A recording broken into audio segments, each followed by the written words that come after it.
लेकिन जब उन्होंने देवर्षि नारद को देखा कि उनका मुख लटका हुआ है,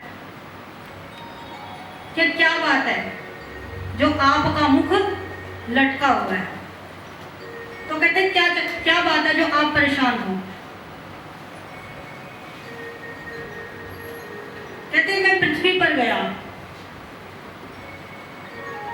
और पृथ्वी पर जाकर मैंने क्या देखा कि घर में कले कलेश रहता है, पति पत्नी में आपस में कले कलेश रहता है,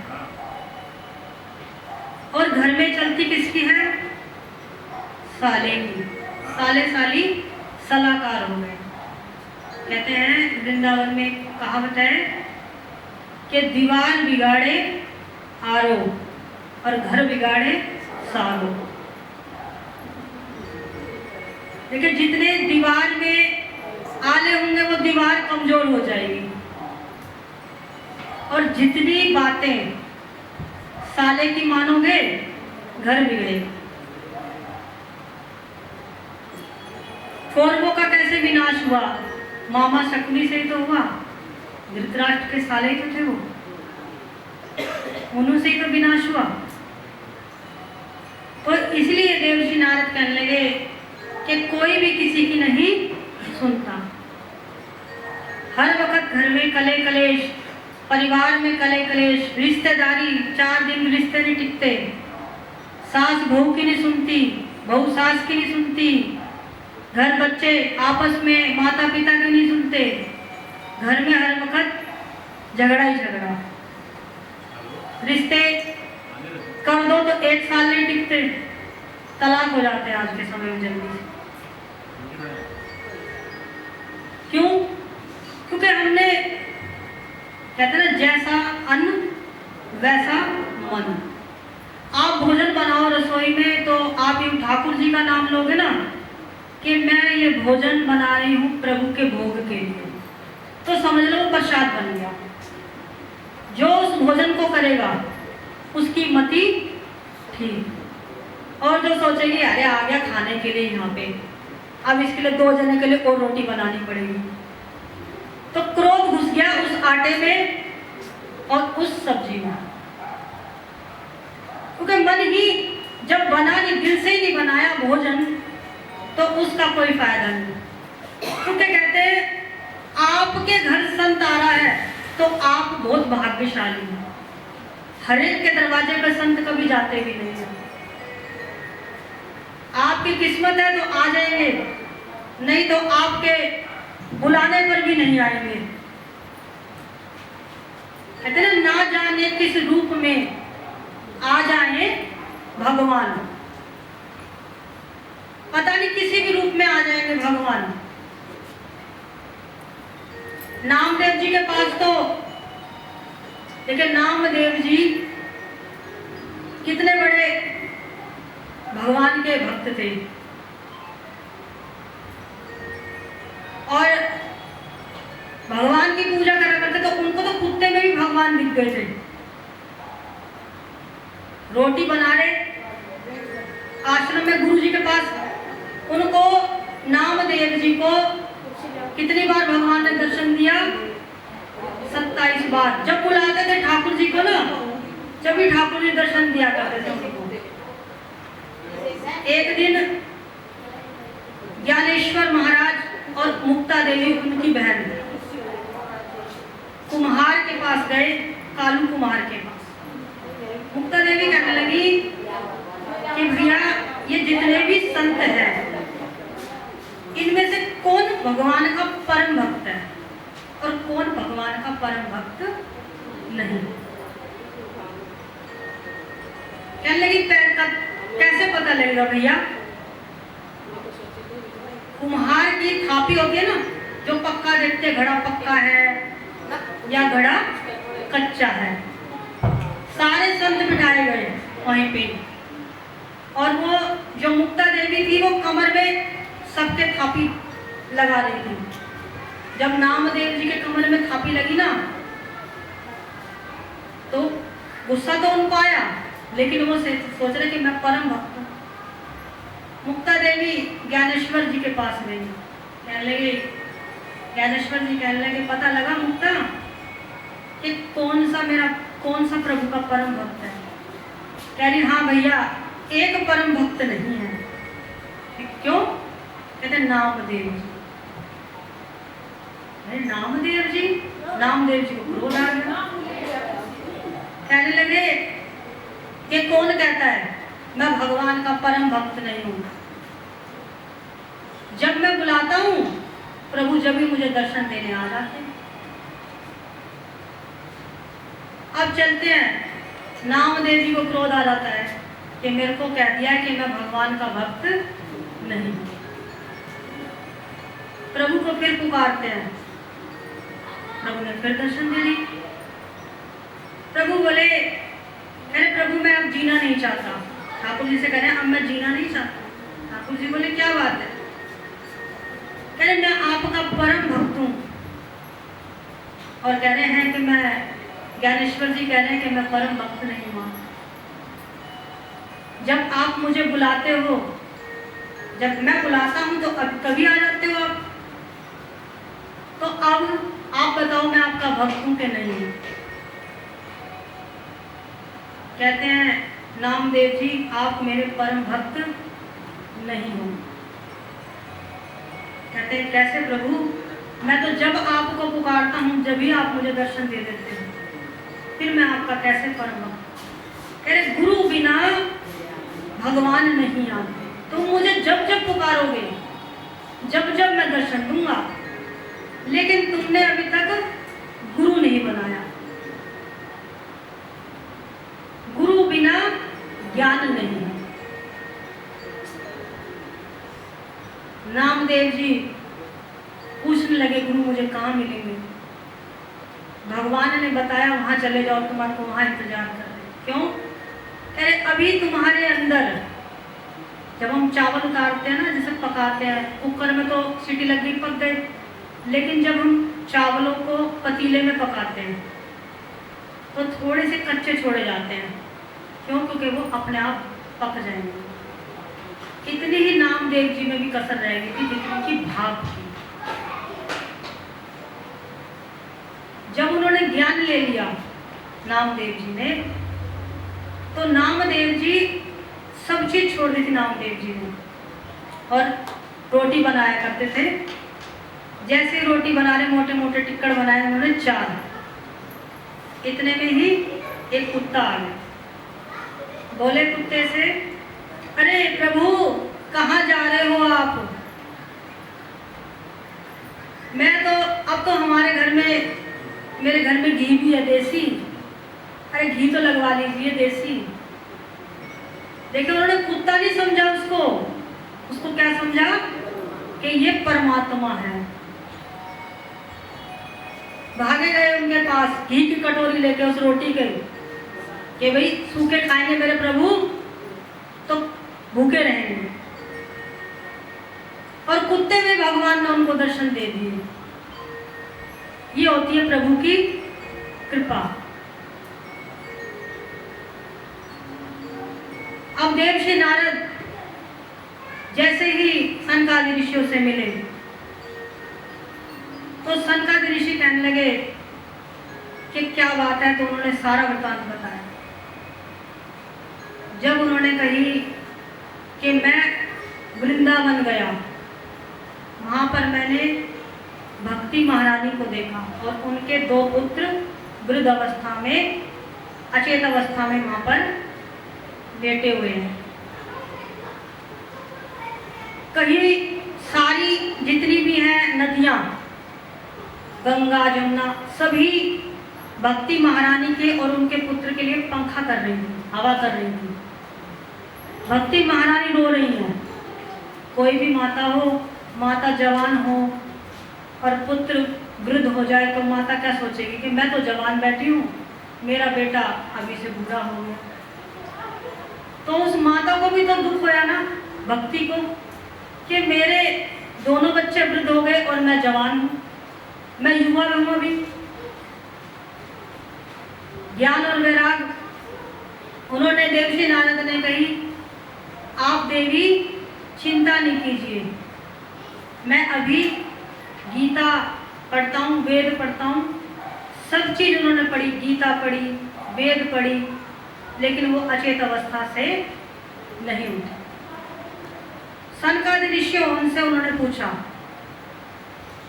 सनकादि ऋषियों ने कहा ये तो बहुत आसान सा उपाय है, आप श्रीमद् भागवत की कथा करिए। कहते हैं कथा कहाँ करें?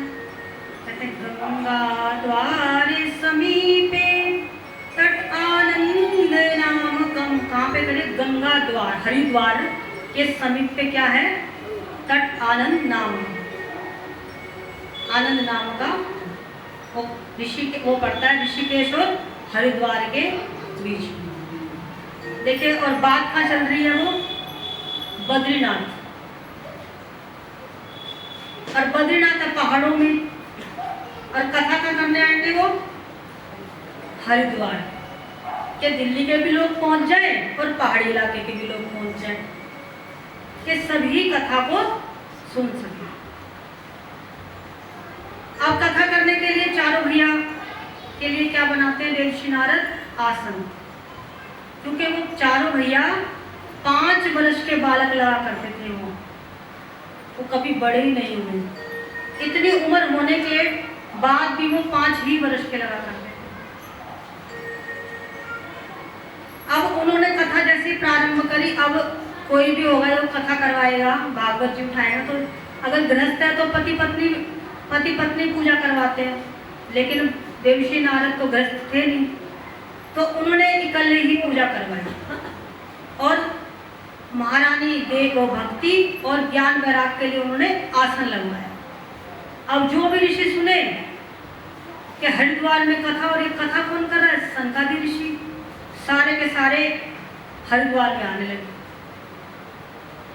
देवता भी सभी आने लगे। देखिए, देवता भी तरसते हैं भागवत जी के लिए, सुनने के लिए।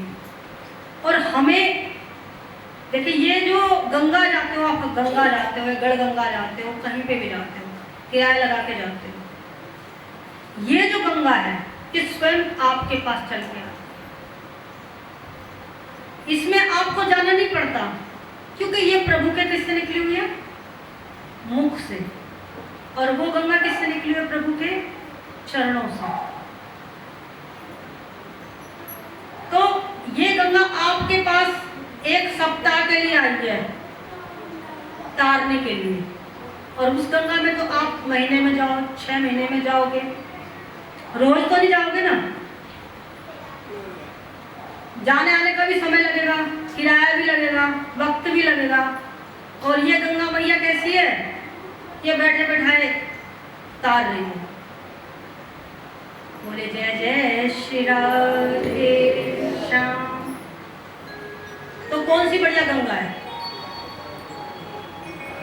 ये वाली गंगा है ना सबसे, क्योंकि ये तो खुद ही स्वयं चल के आती है। अब हरेक के देखिए, ठाकुर जी 1 सप्ताह के लिए, राधा रानी और ठाकुर जी 1 सप्ताह, ये नहीं कि सिर्फ इसी ही मंच, इतने में मेरे पास है ठाकुर जी, ये पूरे में ठाकुर जी हैं इस समय, पूरी जगह पे पंडाल के अंदर। 1 सप्ताह के लिए ठाकुर जी सारे में हैं, चाहे मैं वहां बैठे हैं, चाहे वहां बैठे, सब जगह है। तो 1 सप्ताह के लिए ठाकुर जी राधा रानी के साथ स्वयं आते हैं, क्योंकि सनकादि ऋषियों ने कही हुई है कि प्रभु जहां पर भी कथा हो आपको स्वयं आना होगा यहाँ। तो प्रभु 1 सप्ताह के लिए जरूर आते हैं। वो आपकी मर्जी है, आपको उनके दर्शन करने हैं या नहीं करने, किस भाव से करने हैं या नहीं करने। मन उनको तो सबका पता है कि इसके व्यक्ति के मन में क्या, इनके हमारे मन में क्या चल रहा है। तो ऐसे ही हरिद्वार में भी कथा हो रही है, और भक्ति महारानी और ज्ञान वैराग पूजा कर बने भगवान का वंदन करते हुए खुश हो रहे हैं कि हम अब तृप्त हो गए। आनंद है भक्ति महारानी को कि मेरे बच्चे दोनों के दोनों सही हो गए। अब देव ऋषि नारद से पूछते हैं सनकादि ऋषियों से कि इस कथा को सुनने से कोई और भी तृप्त हुआ है, किस किस का उद्धार हो सकता है। सनकादि ऋषि कहते हैं कि इस कथा को सुनने से जीवित जीवित तो होते हैं, मृत भी हो जाते हैं। अब ये देखिए, आप सब बैठे हो, यहाँ पे चींटी भी होगी, छिपकली भी होगी, और हमें कुछ नहीं दिख रहा, कोई ना कोई भी हो सकता है। हमें नहीं दिख रहा, लेकिन हो सकता है कि क्या पता मैं तर जाऊं। तो ये सभी को तारण करती है, तारती है, प्रेतों को भी तारती है।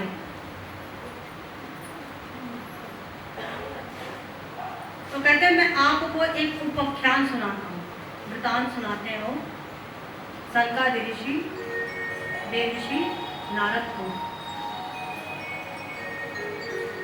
कहते तुंगभद्रा नदी के तट पर, तुंगभद्रा का मतलब न्यास ले लीजिए, संन्यासे सर्वदा सुखम, आप संन्यास ले लीजिए, इससे बड़ा कोई भी सुख आपके लिए नहीं। बोले मुझे संन्यास नहीं लेना, आप मुझे संतान दे सकते हो तो दीजिए, नहीं तो मैं आपके सामने ही अपना सिर पटक कर आत्महत्या करूंगा। अब संत ने सोचा कि नहीं दूंगा संतान तो मरा, दूंगा तो मरूं, क्योंकि उन्होंने माथे की रेखा पढ़ ली थी कि इसके भाग्य में सुख नहीं।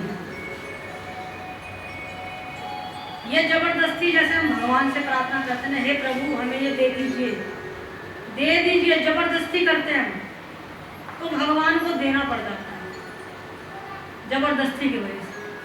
फिर उसका जो फल है ना, वो हमें भुगतना पड़ता है।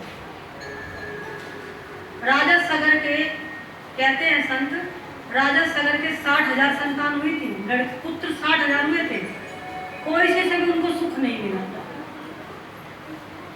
एक से भी सुख नहीं मिला उनको। तो क्या तुम्हें पता है तुम्हें संतान से सुख मिलेगा? कहते नहीं मुझे नहीं पता, लेकिन आप मुझे संतान दे दीजिए। मानते नहीं है आत्मदेव जी, तो क्या करते हैं, झोले में से संत महात्मा एक फल निकालकर और दे देते हैं। कहते हैं कभी तुम्हारी पत्नी झूठ ना बोले और एक समय ही भोजन करें। घर ले जाते हैं आत्मदेव जी, बड़े प्रसन्न होते हैं कि अब मेरे घर में भी संतान की किलकारी गूंजेगी, खुश होते हैं। लेकिन बुद्धि जो है ना बहुत तेज चलती है, वो काम नहीं करने देती। धुंधली क्या करती है, उस फल को एक तरफ रख देती है और आत्मदेव जी फल रखकर चले जाते के बाद में ये खा लेंगे। चले जाते हैं, इतने में उसकी सखी आ जाती है। कभी कभी पड़ोसन हमारे घर आ जाए, ऐसी ऐसी भी सहेलियां होती हैं जो आपस में एक दूसरे की सारी बातें जानती हैं घर की, कि हमारे घर में ये बात है, सारी बात पता है उसको, एक दूसरे के अपने अपने दोनों को। तो कहने लगी सखी के, बहन क्या बात है? कहती क्या बताऊं बहन, मेरे पति फल लेके आए हैं और कह रहे हैं इसको खाने से हमारे घर में एक संतान हो जाए।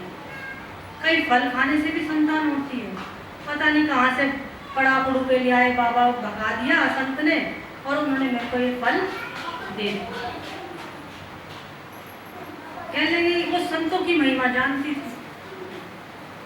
कोई कोई सहेली ना बहुत अच्छी भी होती है, बहुत अच्छी शिक्षा देगी, कोई कोई ऐसी होगी घर को पढ़वा देगी, लड़ाई ना हो रही तो हो जाएगी घर के अंदर, कोई कोई घर को बस आ जाएगी।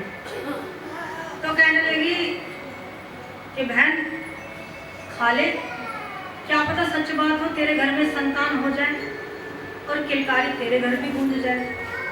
कहती बहन मैं सब फल खा लूंगी, तो ये बताना अच्छा ये बता गांव में अगर आग लग गई तो क्या करूँगी मैं? कहती गाँव में आग का क्या हो? कहीं घर भागना भी तो पड़ेगा ना, आग लग गई तो मैं भागूंगी कैसे? कहते जब डकैती पड़ गई तो चोर आ गए तो मेरे घर में कैसे भागूंगी? कहते मैं खा भी नहीं पाऊंगी, पी भी नहीं पाऊंगी। मैंने सुना है 9 महीने संतान गर्भ में रह जाती तो कुछ खा पी नहीं सकते। तो मुझे इस झंझट में नहीं, मुझे नहीं चाहिए संतान, मैं तो बिना संतान के ही अच्छी हूँ। सखी कहती अपनी नंद को बुला लियो। आजकल नंदों को कौन चाहता है? सब सोचते हैं अपना घर सबसे बढ़िया, नंद रहे अपने घर, हमारे आए थोड़ी देर के लिए और चली जाए, 1-2 दिन के लिए झेल लेना भी मुश्किल हो जाएगा। तो कहने लगी कि नंद को बुला लियो, देना पड़ेगा, दे दियो, थोड़ा बहुत काम करने तो आएगी, जापे में आएगी, दे दियो।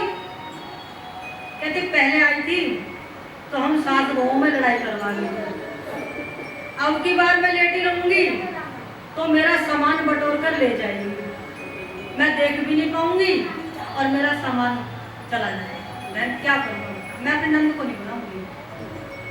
कहे अच्छा चल तू काम वाली बुला ली, काम वाली तो रख लेगी। कहते काम वाली भी रखूंगी। कहे मुझे संतान चाहिए, मुझे ऐसी संतान नहीं चाहिए। यानी कभी सुखदेव जी महाराज की तरह हो गया, मैं तो यूं ही मर जाऊंगी। 12 साल बाद हुए थे वो तो अपनी माता की गर्भ से। मुझे ऐसी संतान नहीं चाहिए। कहती है बहन तुम्हें जो करना है, अब जैसे दोनों आपस में बात करती है सहेली, अगर कहना नहीं मानोगे ना तो दूसरी कहेगी मैं तो चली, ऐसा तो मेरी सुननी नहीं है, मैं चली अपने घर। वो चली जाती है। थोड़े दिन के बाद उसकी बहन आती है। बहन छोटी माने मन, छोटी बहन बुद्धि होगी धुंधली, और उसकी जो छोटी बहन है मन और बुद्धि एक साथ काम करेंगे। बुद्धि और मन आपस में चलते हैं, मन तेज चलता है बुद्धि से भी ज्यादा। अभी आप यहाँ बैठे हो, याद आ रहा होगा घर पे दूध तो नहीं जला, छोड़िया मन से भाग लो। मन चल रहा है, यहाँ आपका शरीर बैठा है, मन घर में है, मन काम में है। तो वो मन क्या है जो हमारे से गलत काम करवा। छोटी बहन बोली उसकी क्या बात है? कहते मेरे को ना पंडित जी एक फल लेके आए हैं और कह रहे इसे खा लो, हमारे घर में एक संतान होना है। बहन कही फल खाने से भी संतान होती है? बहन कहते हैं साहब बहन तू संतान मत कर, संतान मेरे जो गर्भ में है वो मैं तेरे को दे दूंगी। तू ऐसा कर, ये जो फल है अपनी गैया को खिला दे, मुझे ही पता लग जाएगा कि ये फल सही है या गलत है। और पंडित जी से कह दियो ये फल मैंने खा लिया। 4-5-6 महीने बाद उसकी बहन के होता है पुत्र, और वो अपनी माने पति के साथ उस पुत्र को भेज देती है धुंधली के पास। और आत्मदेव जी को क्या बताते हैं धुंधली के मेरे को पुत्र हुआ है। आत्मदेव जी बड़े प्रसन्न होते हैं कि मेरे घर में एक पुत्र हो। नामकरण करते हैं, नामकरण जैसे ही करने लगते हैं आत्मदेव जी सोचते हैं मेरा नाम आत्मदेव, इसका नाम परमात्मा देव रखो। एक परमात्मा का नाम तो लिया जाएगा।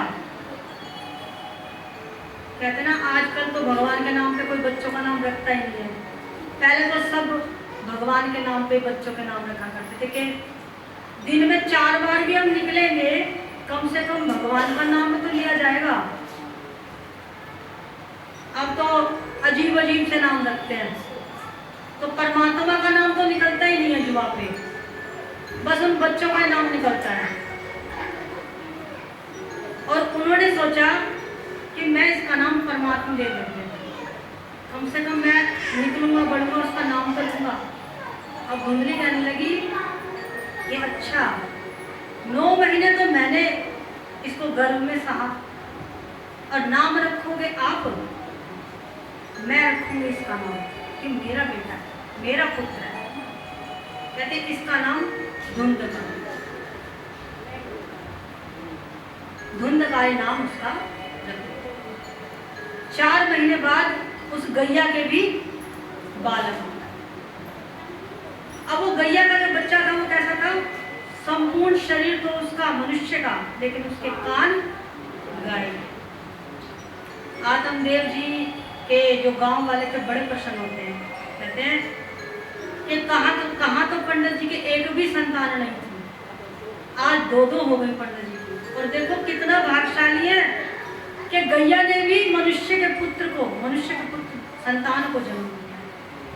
जाके देखे तो सही, सारा गांव देखने आता उस बालक को। धुंधकारी को देखने के समय में कोई नहीं आया, लेकिन गोकर्ण जी को देखने सभी आए।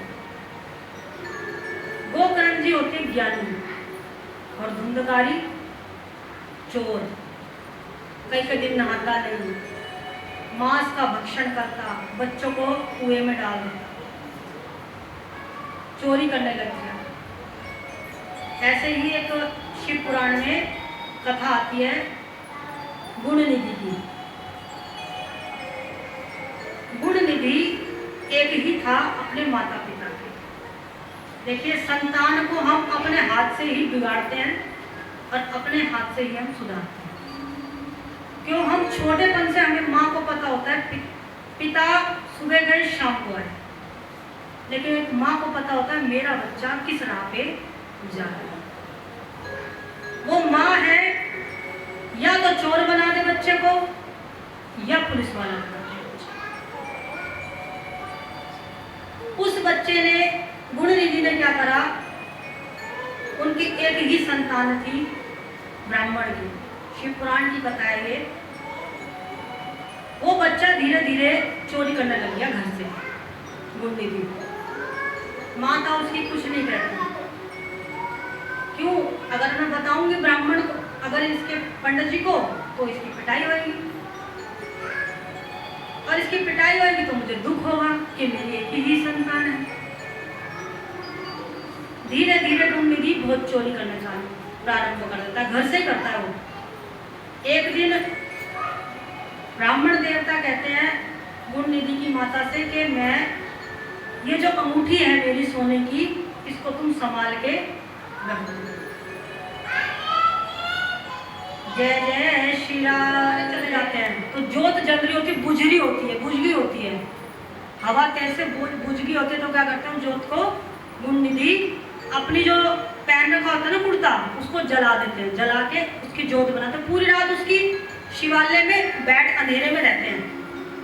और जैसे सुबह लोग आते हैं तो सुबह लोग उनको क्या सोचते हैं कि ये तो चोर आया, चोरी करके ले जाता, उनकी पिटाई कर देते हैं, जिससे वो मर जाते, प्राण हो जाते हैं। और भगवान के पार्षद उनको, माने भगवान विष्णु के तो पार्षद आते हैं, लेकिन भोले बाबा के कौन आते हैं? गण लेने के लिए। भोले बाबा के गण लेने उनको आए। तो ये है कि जो माता पिता अगर आज से गुणनिधि को डांटती तो वो इतना बड़े चोर नहीं बने। तो धुंधकारी भी क्या करने लगा? चोरी करने लगा माता के शय में। कि माता ने कभी रोका ही नहीं कि मैं चोरी नहीं करूं, चोरी ना करें। आत्मदेव जी को बताया नहीं करती थी कि चोर है। गांव वाले आने लग गए, कहने लगे भाई आपके पुत्र ने आज हमारे बच्चे को मारा है, आज हमारे बच्चे को नाली में, उसमें कुएं में गिर दिया है, कुछ नहीं बताते। एक दिन आत्मदेव जी परेशान हो गए। आत्मदेव जी कहने लगे, मारने के लिए जैसे ही उन्होंने हाथ उठाया तो हाथ पकड़ लिया धुंधकारी। जो संतान माता पिता का हाथ पकड़ लिए, उससे बड़ा और भी कोई बेकार हमारे लिए नहीं है। जीवन हमारा वो सबसे बेकार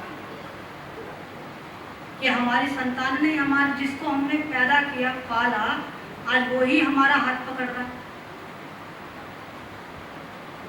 आदम देव जी रो रहे हैं बैठ के, क्यों? क्योंकि उनके कोई सुनने वाला नहीं। वो क्यों रो रहे हैं? उस समय रो रहे थे कि मेरे संतान नहीं है। आज क्यों रो रहे हैं? कि मेरे को ऐसी संतान परमात्मा ने क्यों दी। ऐसी संतान से तो मैं पहले ही सुखी था, ना होती वो ही बड़ी। गोकर्ण जी आते हैं उपदेश देने के, कहते हैं पिताजी जिसको आप अपना मान रहे हो, इस शरीर को आप अपना मान रहे हो, आपका कोई नहीं, ये शरीर आपका नहीं है। ये तो रक्त का, हड्डियों का और मांस का बना हुआ है। जिस संतान, जिस पुत्र को आप अपना मान रहे हो, वो पुत्र भी आपका नहीं है। जिस पत्नी को आप अपना मान रहे हो, पत्नी भी आपकी नहीं है। आपका कौन है? सिर्फ गोविंद। हरि का कीर्तन करो आप। तो कह रहे मैं हरि का कीर्तन कैसे करूं, कैसे मैं भगवान की प्राप्ति करूं?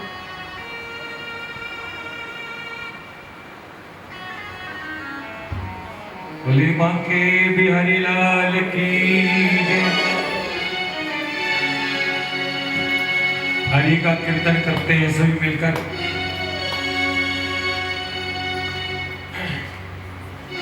सावरे से मिलने का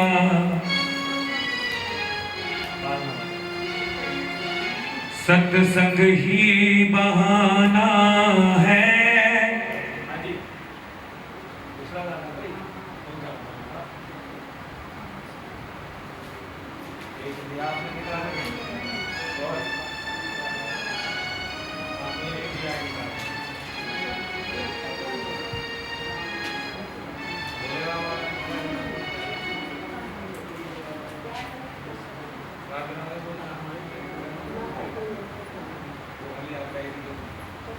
भोले वाके बिहारी लाल की जय।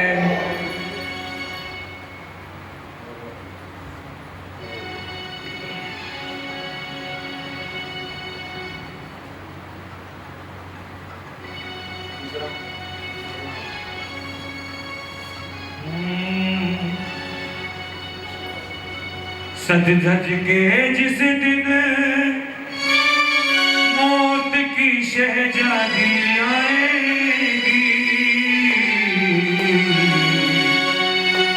ना सोना काम आएगा ना चांदी आएगी। आइए सभी मिलकर। सज धज के जिस दिन मौत की शहजादी आएगी, की शहजादी आएगी, ना सोना कम आएगा ना सोना कम आएगा ना चांदी आएगी, ना सोना कम आएगा ना चांदी आएगी, ना सोना कम आएगा ना चांदी आएगी।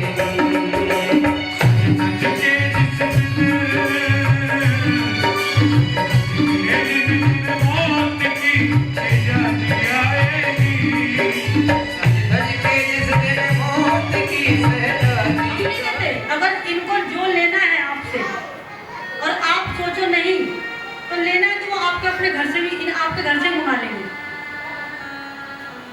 अब राजा ने सोचा कि मैं भिखारी बन गया हूं।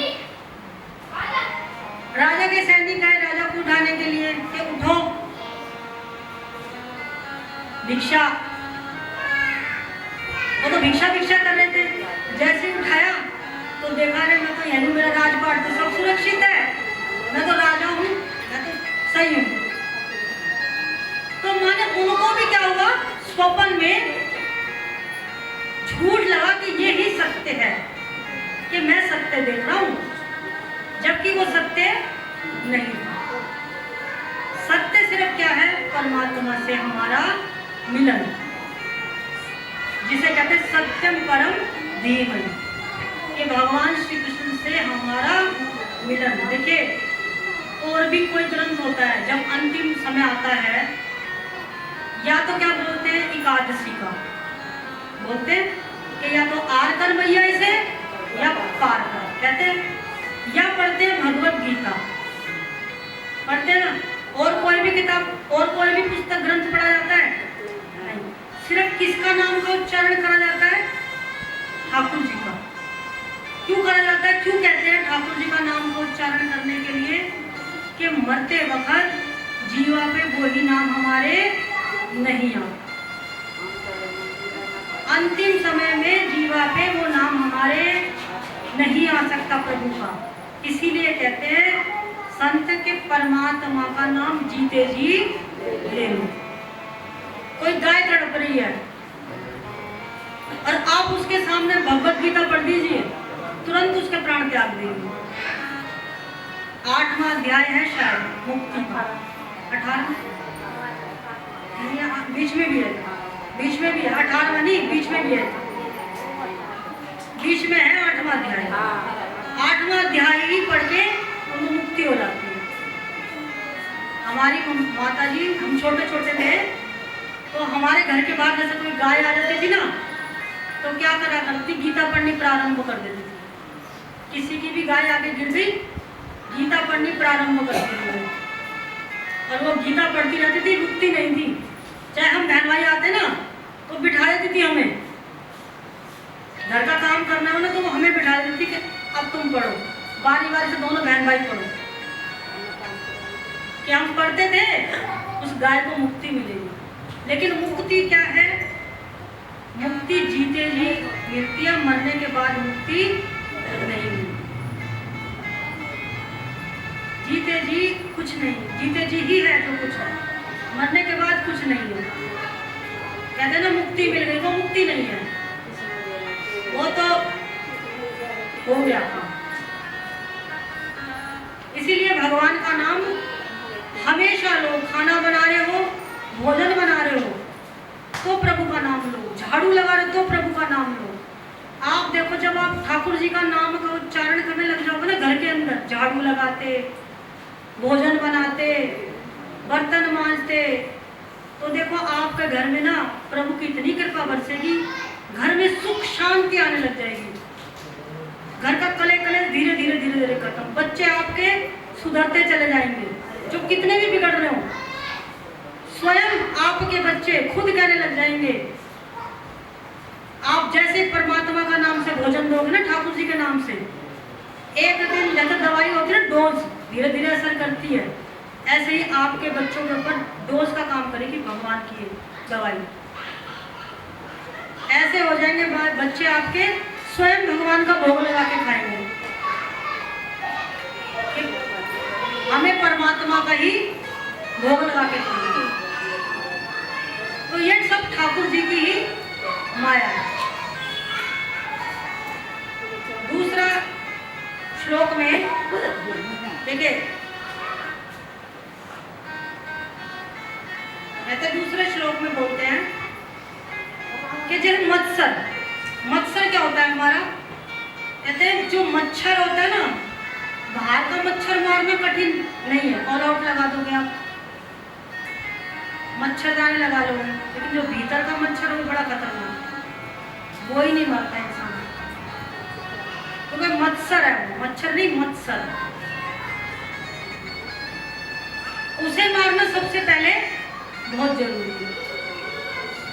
वो मरा तो ही हम पहुंचेंगे ठाकुर जी के पास, और वो ही नहीं मरता। हमारे अंदर क्या है? हमारे रहता सामने वाले पड़ोसी ने ये ले लिया या साथ वाले ने ले लिया, हमारे पास क्यों नहीं है? क्योंकि तृष्णा नहीं भरती हमारी, और सब सुविधा हमारे पास हो जाती है ना, हमारे बच्चे अच्छी नौकरी पे हो गए और हमारे हर चीज की सुविधा है, तो भी हमें लगता है ये तो कम है, हैं ठाकुर जी हमें। ठाकुर जी कभी आपसे कहते हैं, आप कभी ये कहते हो ठाकुर जी तुम कैसे हो, आप कैसे हो ठाकुर जी, कोई पूछता है? हम अपनी अपनी बताते रहते हैं ठाकुर जी को कि ठाकुर जी हमें हमारा बेटा पड़ जाए या बेटी पड़ जाए या अच्छा विवाह हो जाए या अच्छे घर में चला जाए। हम ये नहीं कहते कि प्रभु आप तो ठीक है ना, आपको कोई कष्ट तो नहीं है ना हमारे यहाँ पे। आपको हम अपने लेके आए हैं वृंदावन से। देखो वृंदावन से जब लाते हैं ना ठाकुर जी को, वृंदावन में क्या आप तो यहाँ पे भी वृंदावनी हो जाता है जन्माष्टमी पे। इतनी अच्छी सजावट हो जाती है नगर में, माने कहीं पे भी मार्केटों में चारों तरफ वृंदावन वृंदावन हो जाता है। ड्रेस की जरूरत नहीं है वृंदावन से लाने की, यहीं पे मिल जाती है पोशाकें ठाकुर जी की। तो वो जब आप कहते हो ना कि ये वाले ठाकुर जी मैं लेके जाऊंगी, तो ठाकुर जी ऐसे देखते हैं कि वो तो कह के गई थी मैं लेके जाऊंगी, अभी आने वाली है, लेके जाएगी मुझे। बाट देखते हैं कि अब लेके जाएगी, और वो आ ही जाते हैं। और जिसके घर में नहीं जाना ना, आप सोचते रहोगे मेरे को ठाकुर जी लाने हैं, तो नहीं जाएंगे, आएंगे ही नहीं। अपनी इच्छा से वो आते हैं और अपनी इच्छा से वो आपके घर से चले जाते हैं। आप लड्डू गोपाल लेके आए और आपने कुछ आपके घर में कले कलेश हो रहा है, कुछ भी हो रहा है, तो कोई ना कोई आपके घर में ऐसा आएगा व्यक्ति जो कहेगा बहन ये लड्डू गोपाल मेरे को बहुत सुंदर लग रहे हैं। आपका मन होगा कि चल मैं इसको देंगे, क्योंकि उनको जाने का समय हो चुका है, वो रुकेंगे नहीं अब।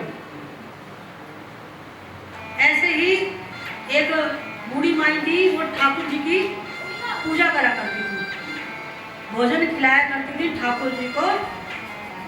तो ठाकुर जी ने एक संत उस बूढ़ी माई से भिक्षा मांगने आया करते थे। तो कहने लगे संत रोज भिक्षा मांगने आते। अब प्रभु थे, उन्हें तो पता था कि ये बूढ़ी माई थोड़े दिन की मेहमान है, इनका जाने का समय होने वाला।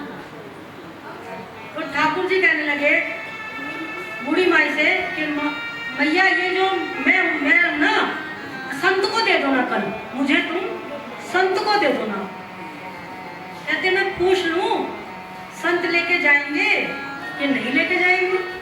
और बूढ़ी मैया पूछती है संत से कि महाराज जी मेरे लाला यूं कह रहे थे ठाकुर जी कि मैं संत के घर जाऊंगा। संत बोले मैं तो रूखा सूखा खाता हूँ, अगर आपके लाला को पसंद है, आपके ठाकुर जी को पसंद है, तो मैं कल ले जाऊंगा, नहीं तो। तीसरा श्लोक, निगम कल्प तरोर्गलितं फलम सुख